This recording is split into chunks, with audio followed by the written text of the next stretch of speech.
اپنے طور کے اوپر جو بھی لیگل پرفارمنس وہ دے سکتے تھے یا جو بھی ایک انٹرم سسٹم تھا اس کے اندر انہوں نے اپنا ایک ایز اے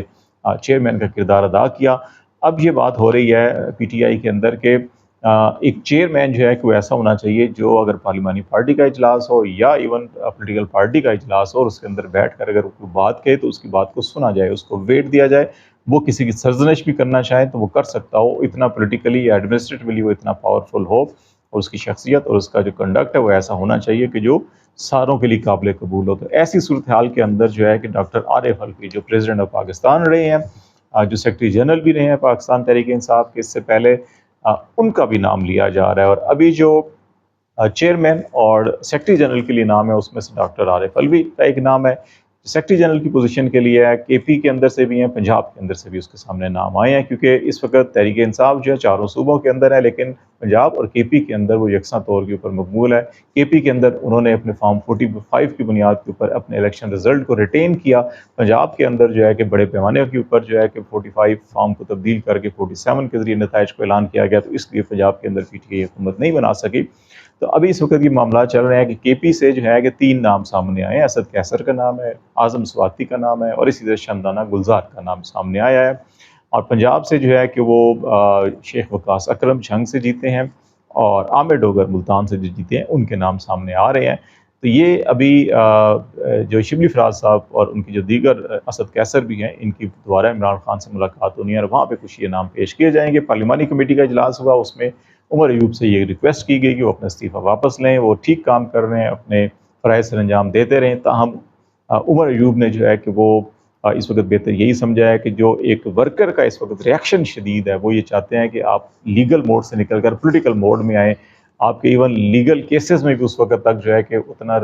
جلدی ریلیف نہیں ملے گا جب تک آپ پولیٹیکلی پریشر کریٹ نہیں کریں گے. تو یہ ایک پارٹی کے اندر سوچ پائی جاتی ہے, جس کی وجہ سے جو ہے کہ عمر ایوب نے استعفیٰ دیا, اور وہ کہا کہ وہ پارلیمان کے اندر اپوزیشن لیڈر کا کردار ادا کریں گے, بھرپور کردار ادا کریں گے, اور پبلکلی جو ایک کمپین بنانی ہے, مومنٹم بنانا ہے, اس کے اندر جو ہے کہ پارٹی جو ہے کہ اپنے سیکرٹری جنرل کا انتخاب کر لے.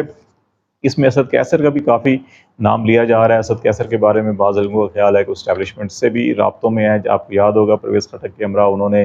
ملاقات کی تھی, پرویز خٹک نے پریس کانفرنس کی تھی, لیکن انہوں نے پریس کانفرنس میں وہ موجود تھے لیکن انہوں نے کوئی بات نہیں کی تھی. پھر اس کے علاوہ اس جے یو آئی کے سربراہ فضل الرحمان صاحب سے بھی ان کے اچھے مراسم ہیں, اور جتنی بھی اس وقت انٹریکشن ہو رہی ہے جے یو آئی کے ساتھ, وہ ساری کی ساری اسد کیسر اس میں لیڈنگ رول ادا کر رہے ہیں. اور پھر جو قوم پرست جماعتیں ہیں بلوچستان کی, وہاں پر بھی اسد کیسر صاحب جو ہے کہ اپنے مذاکرات کو لیڈ کر رہے ہیں. تو اس لیے خیال یہ بھی کیا جا رہا ہے کہ اسد کیسر جو ہے کہ وہ اچھے خاصے مضبوط کینڈیڈیٹ ہے سیکرٹری جنرل کے لیے. تاہم ابھی حتمی منظوری جو ہے وہ عمران خان نے دینی ہے, اور عمران خان بھی اس وقت یہ فیصلہ کر چکے ہیں کہ اب ایک ایسی سٹیج پہ پہنچ چکے ہیں جہاں پہ external economic U S Congress کی ریزولوشن, اور پھر انٹرنلی جو پولیٹیکل ایشوز ہیں سارے کے سارے, وہ اب اس سٹیج پہ پہنچ چکے ہیں کہ اب ایک فائنل راؤنڈ شروع کیا جائے, اور یہ فائنل راؤنڈ جو ایک پولیٹیکل کمپین کا ہونا چاہیے. تو اس لیے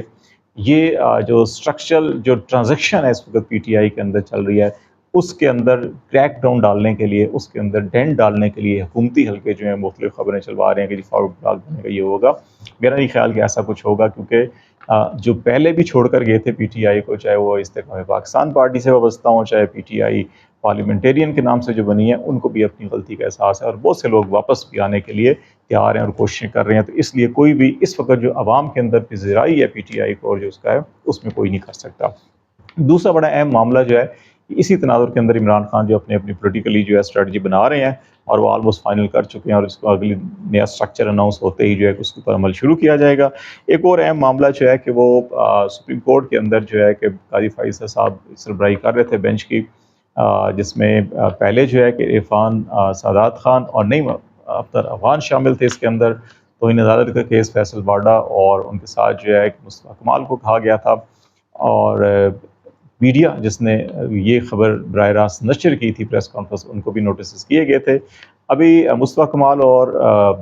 فیصل باڈا کی غیر مشروط معافی کے اوپر سپریم کورٹ نے ان کو تو معاف کر دیا, لیکن جو میڈیا کے جواب تھا اس سے اوپر جو ہے کہ مطمئن نہیں تھی سپریم کورٹ, اور اب ان کو توہین عدالت کا نوٹس جاری کر دیا گیا. میرے خیال اس سارے کیس کے اندر جو سب سے اہم بات ہے وہ یہ ہے کہ یہ دیکھا جائے کہ مصطفیٰ کمال نے اور فیصل باڈا نے پریس کانفرنس کس کے کہنے پر کی, کس کی ایما پر کی, ان کے پیچھے کون سی قوت تھی جس نے ان کو مجبور کیا کہ وہ یہ پریس کانفرنس کریں. اور پھر اگر یہ سوال اٹھایا جا رہا ہے کہ کیسے ہو سکتا ہے 28 یا 34 یا 36 چینل بیک وقت پوری پریس کانفرنس کو لائیو نشر کریں.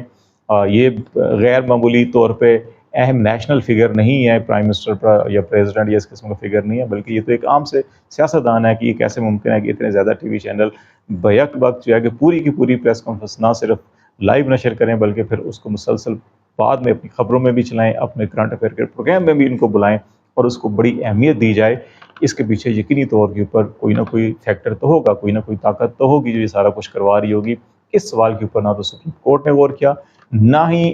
پی بی اے یا میڈیا کے جو نمائندہ تنظیم ہے وہ اس طرف آئی جس کی وجہ سے میڈیا کو یہ نوٹس ملا ہے. میرا خیال ہے میڈیا کو ایک تو اپنے ڈیلینگ مشین جو ہیں کہ وہ نصب ہیں آلریڈی تمام چینلز کے اندر، ان کو بروئے کار لانا چاہیے اور پھر اس قسم کی پریس کانفرنس سے گریز کیا جانا چاہیے. سب کو معلوم ہے کہ پیچھے کون ہے، دباؤ کون ڈال رہا ہے. اور سپریم کورٹ کے اندر بھی اگر پی بی اے ایز اے ایسوسی ایشن جو ہے کہ وہاں پر نام نہ لے لیکن یہ کہہ دے کہ اگر ریاستی سطح کے اوپر ان کے اوپر کچھ دباؤ تھا، وہی دباؤ جو ججز کے اوپر بھی ہے، وہی دباؤ جو دیگر جماعتوں کے اوپر بھی ہے، وہ دباؤ ان کے اوپر تھا جس میں معمولی مجبوری ان کو یہ نشر کرنا پڑا، تو شاید ان کی بھی بچت ہو جائے گی. اور اس کا نام لینا اس لیے بھی ضروری ہے تاکہ آن ریکارڈ سپریم کورٹ کے نوٹس میں آئے کہ وہ قاضی صاحب کا یہ کہنا ہے کہ ان کے دور میں ایسا کوئی دباؤ نہیں ہے، تاکہ ان کی چیزوں میں ان کے نوٹس میں ایسا ہے. تو اس سے میڈیا کی جان بھی چھوٹ جائے گی اور خود بھی میڈیا کو کچھ چیزوں کے اوپر ذمہ داری کا کردار ادا کرنا چاہیے. لیٹس سی کیا ڈیولپمنٹ ہوتی ہیں. آج تک کے لیے اتنا ہی. خالد شکیل کو اجازت دیجیے. اللہ حافظ.